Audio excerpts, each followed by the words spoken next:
Hello, my name's Adrian Goldberg and welcome to the Byline Times podcast. The Byline Times, it's what the papers don't say, what radio doesn't report and what telly doesn't tell you. This time, from Trump to woke, we speak to former US Congressman Joe Walsh, who once supported the low-tax, socially conservative Tea Party faction of the Republican Party and its patron saint Donald Trump.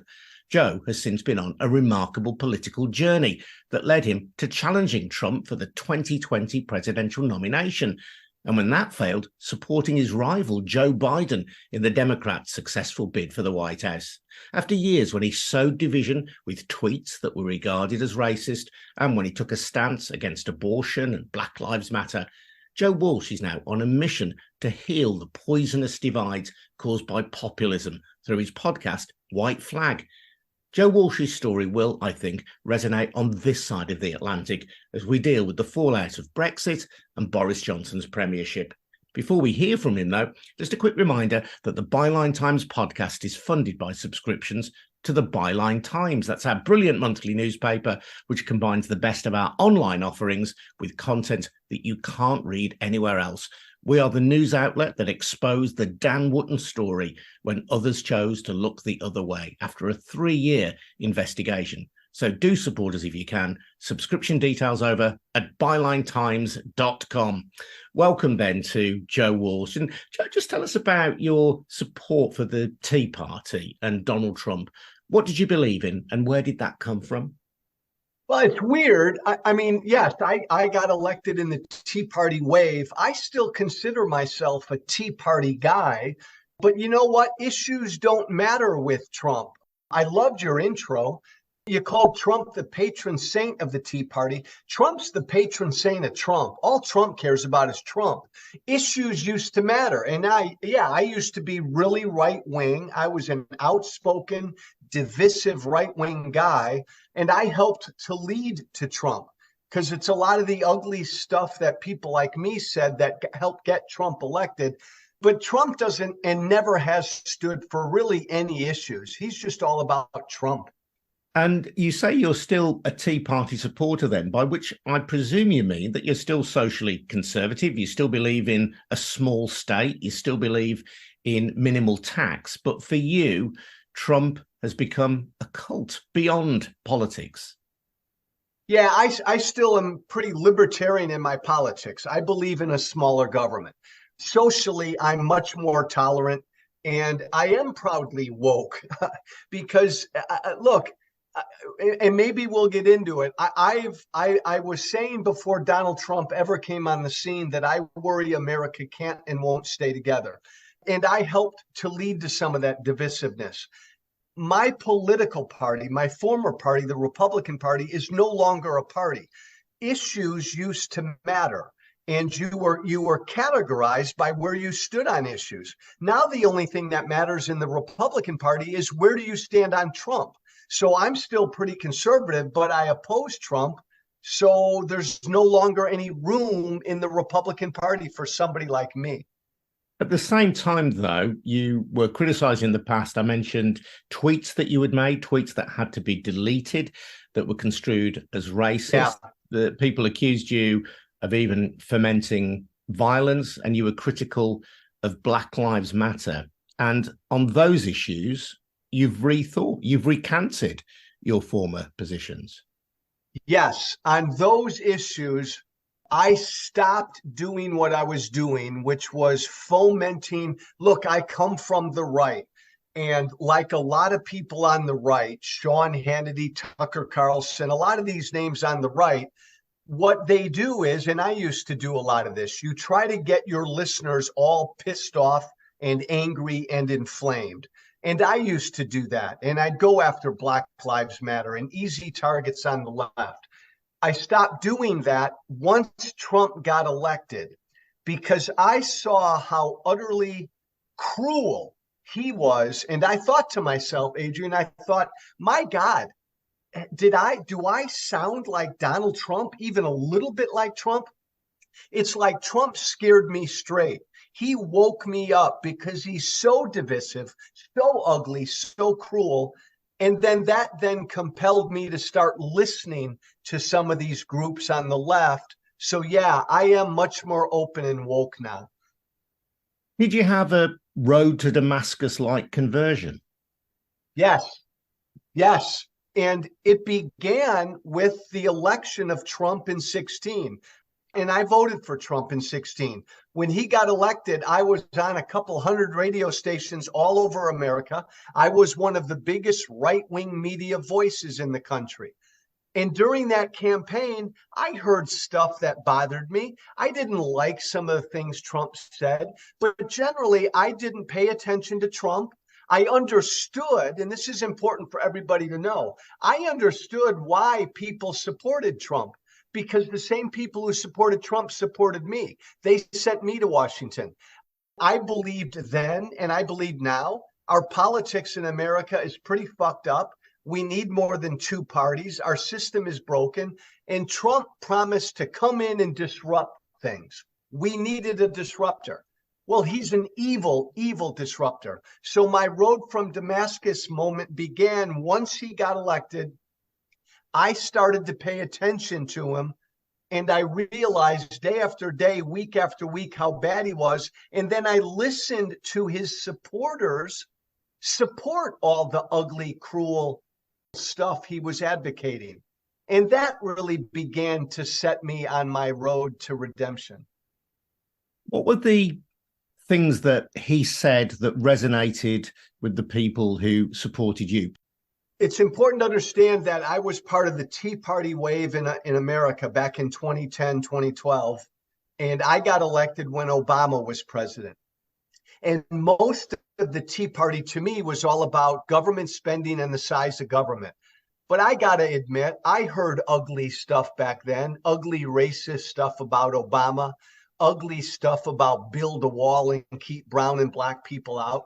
And I should have done a better job of addressing that stuff head on 8 to 10 years ago, because that's the kind of stuff that led to Trump.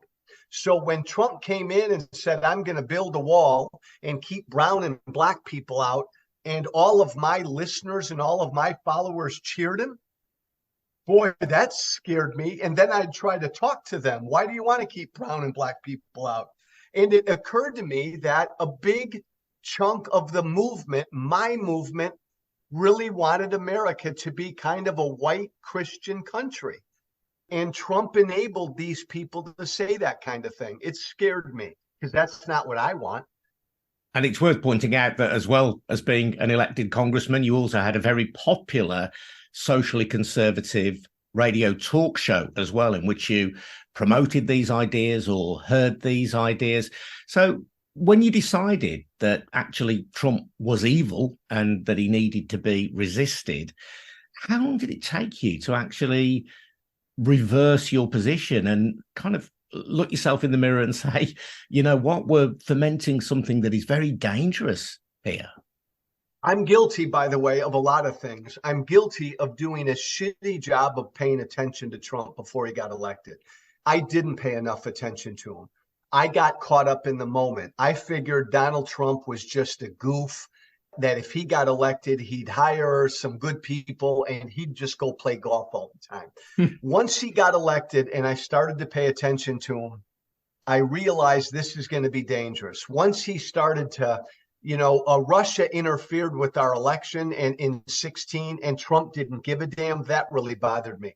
I was one of the most popular right-wing radio voices in the country.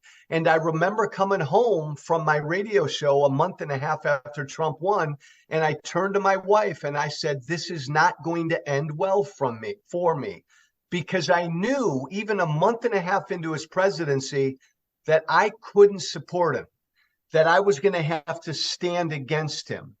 And I knew that once I did that, I was going to lose all my Republican support. I was going to lose my radio show. I was going to lose Fox News. I was going to lose everything. So it's a difficult thing to do. And it was a very difficult thing to do because I took a blowtorch to my career. And most politicians and most media people won't do that. I understand it's hard. Well, yeah, you're taking a blowtorch to your career, so cutting off your financial strength. Yes. And also potentially turning your back on friends, people who you've shared platforms with, people who you've discussed politics with. How uncomfortable did all that get? Until Trump got elected, I was on a path to be a leading conservative voice in this country. And the moment I publicly stood up against Donald Trump, I lost that. I took a blowtorch to my career. I lost all my friends. I lost all my supporters and followers. And Adrian, the other thing that happened is, and this happens to other people like Liz Cheney and others, the minute as a Republican you stand up against Trump, the death threats begin. And you have to live in a world where you are constantly enduring threats. That's the other thing a lot of people don't realize. And that's what I've had to put up with for the past 6 years. Just so we're clear, Joe, where do you think the Trump path was taking the United States? Well, the Trump path is taking the United States down a road, a scary, dangerous road that would shut off the United States from the rest of the world. I mean, if Trump were still president, he'd want to build a wall around the country. He'd want to take us out of NATO. He'd want us to have nothing to do with any of our alliances around the world. And he'd embrace all the bad guys. He'd embrace Putin. He'd embrace Xi in China. He'd embrace Kim Jong-un. It would isolate America and create a feeling in America that we are this white Christian country that doesn't care about the rest of the world. That's what Trumpism is. And you were particularly aggrieved when he embraced Putin. So Trump gets elected. For a year and a half, I'm continuing to speak out against him, and I'm continuing to lose radio shows and advertisers and friends and supporters. And I'm getting beaten over the head by my fellow Republicans, my colleagues in Congress, Jim Jordan, Mark Meadows, many of the people you know, the management of my radio company, the head, people at Fox News, everybody telling me to stop. My final straw was when Donald Trump in Helsinki stood in front of the world and said, I'm with Putin, and he gave a middle finger to America's intelligence community. I remember watching that, Adrian, on TV that day. I went on my radio show that night and I said publicly, I am going to do everything I can to make sure this traitor, that's when I first called him a traitor, will never, ever get reelected in 2020. The moment I did that, I then lost everything. And even now, despite that, despite what we've seen of Putin's intentions, we'd had plenty of warning, of course, with his invasions of Crimea and Donbass before that, but nobody can be now in any doubt about the character of Putin following the invasion of Ukraine. We have Trump, who was a Putin supporter, still being regarded as the most likely presidential nomination for the Republicans. And that's at a time when he's facing serious charges about the January the 6th insurrection. I mean, from this side of the Atlantic, that seems truly baffling. How do you explain it? So your side of the Atlantic needs to understand a really scary fact, a scary truth right now about America. We have two political parties in America. That's it. We have two, Democrats and Republicans. One of our two major political parties, the Republican Party, my former party, is no longer a party. It is a cult. Most importantly, it is a party that no longer believes in democracy. I need the world to understand that. I come from that party. I come from the populist base. I'm still a populist. I've heard every day from these people for 5 to 6 years. They've given up on democracy. They want Trump. Why do they love Trump? Because they want a dictator. They want an authoritarian, a strong man to give them back the America they believe in. They no longer believe elections, and the democratic process can get that for them. Really important for the world to know. You're right. Donald Trump will be the Republican Party nominee. He's a criminal. He will be indicted probably next week for a fourth time. Every indictment strengthens him among his Republican followers. The world needs to know that. And oh, by the way, even with 4 indictments, there's a decent chance he could become president again. That is truly shocking, Joe. And you've set about righting the wrongs that you were guilty of, if I can use that phrase, through your podcast, The White Flag, and by addressing the polarization of politics in the United States. And as I mentioned right at the start of this recording, we're familiar with polarization, having had Brexit, which split our country right down the middle. We've had a prime minister in Boris Johnson who's echoed many of the populist memes of Donald Trump.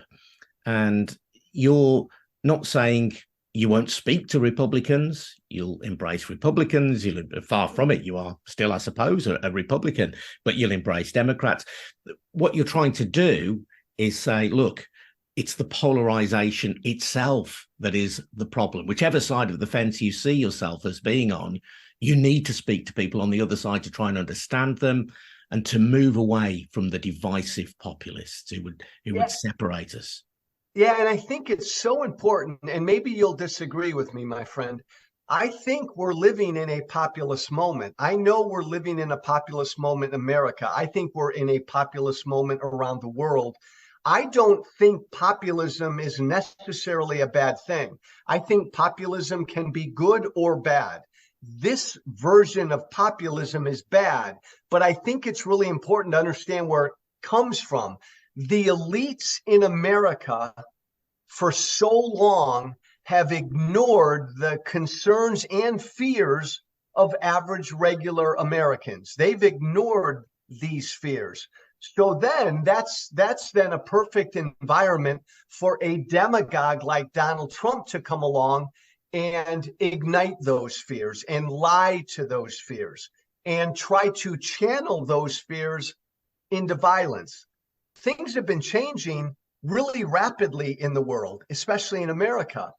And instead of teaching people about why these changes are important, what they mean, the elites just kind of ignored people for a number of years. And then Trump came along and he said, I hear you, and this is what I'll do for you. It was all bullshit, but I think it's really important to know why so many average, and I think also on your side of the pond, Brexit, why so many of these populist movements were fueled because people felt really distanced from kind of their ruling class.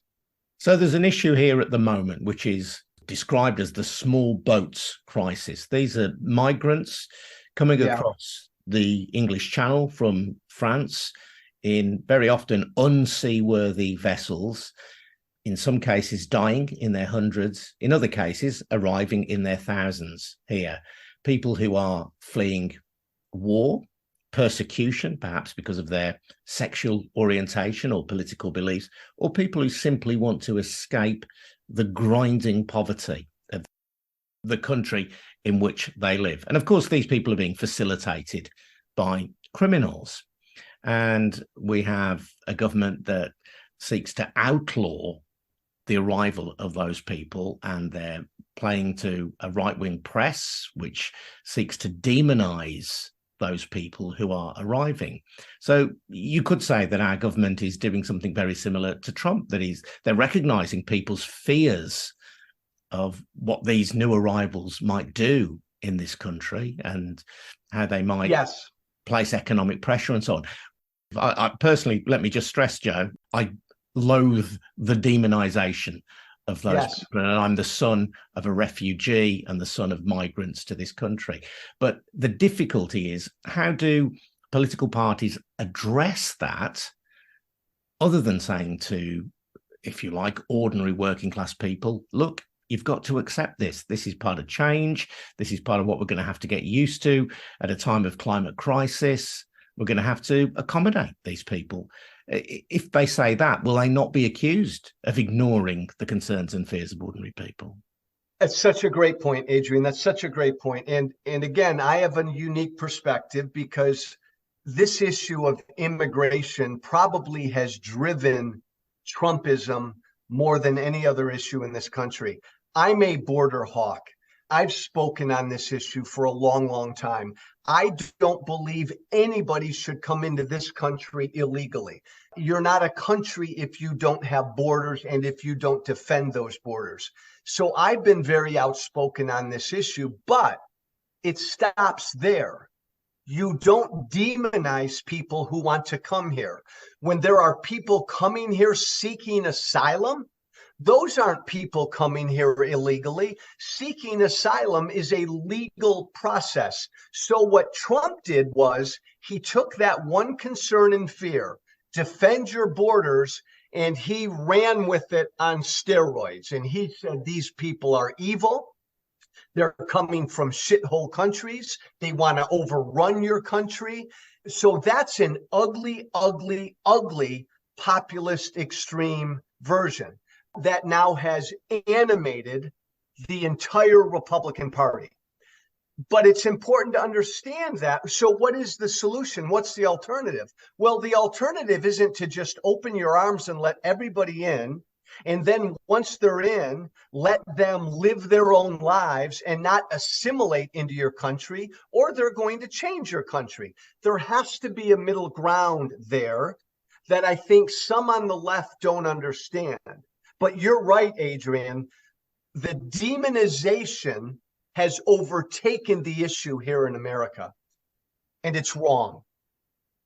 You talk about the divisiveness, Joe. This really goes to the heart of your mission now, the divisiveness that Trump has caused. And you've suggested that the United States might even become a disunited state, that the US might have to have some kind of amicable divorce. Just talk me through that. Again, important point, and maybe I've said this. Donald Trump did not create the divide in this country. Donald Trump is an ugly, ugly consequence of how divided we are. He certainly exploited it, hasn't he?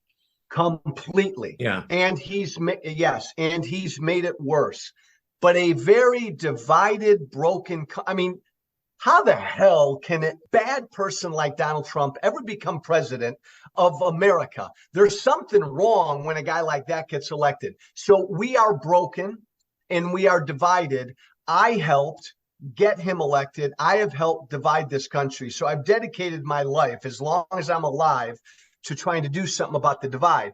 But when I was in Congress 8, 9, 10 years ago, before Trump was even on the scene, I talked about, oh my gosh, can America stay together? Maybe you remember Marjorie Taylor Greene, that crazy, ugly congresswoman from Georgia. A month or two ago, she said it's time for a national divorce in America. And everybody got angry at her. I asked the same question 9 years ago. Should America get divorced?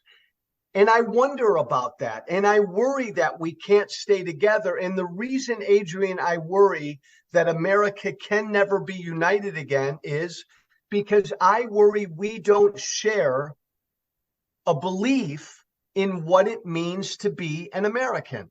I really worry that we don't all agree on our founding principles anymore. Joe, let me go back one. When you say that Trump didn't create the division, who or what created the division in the first place? Oh boy, that's such a good question. I think it's been building for a long, long time. This country is 240 some years old.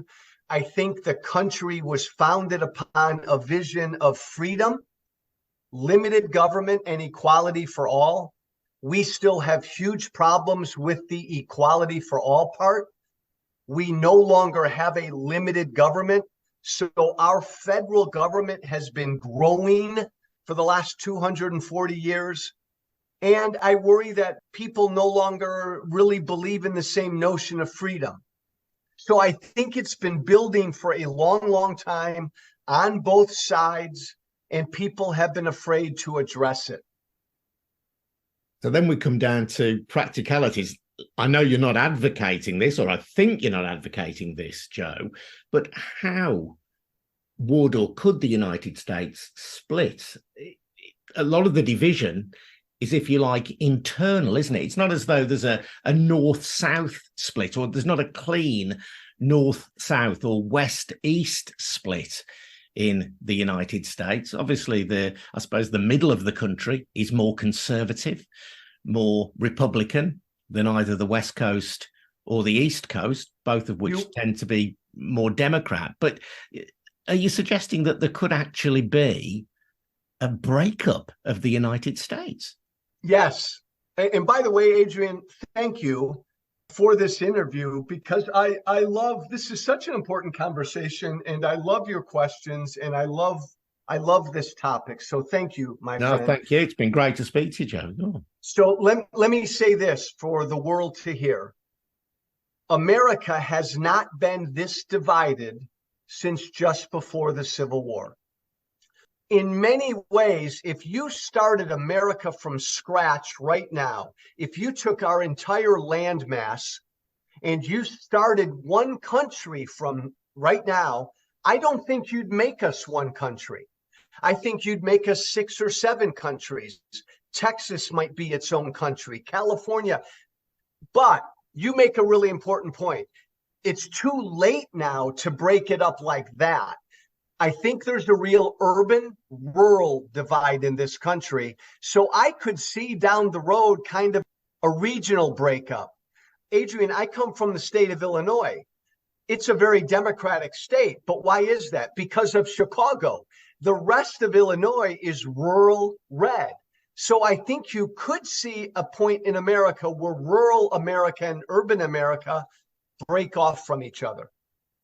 From this vantage point, that sounds quite a kind of disturbing prospect, isn't it? Not least because of the mechanism by which that might take place.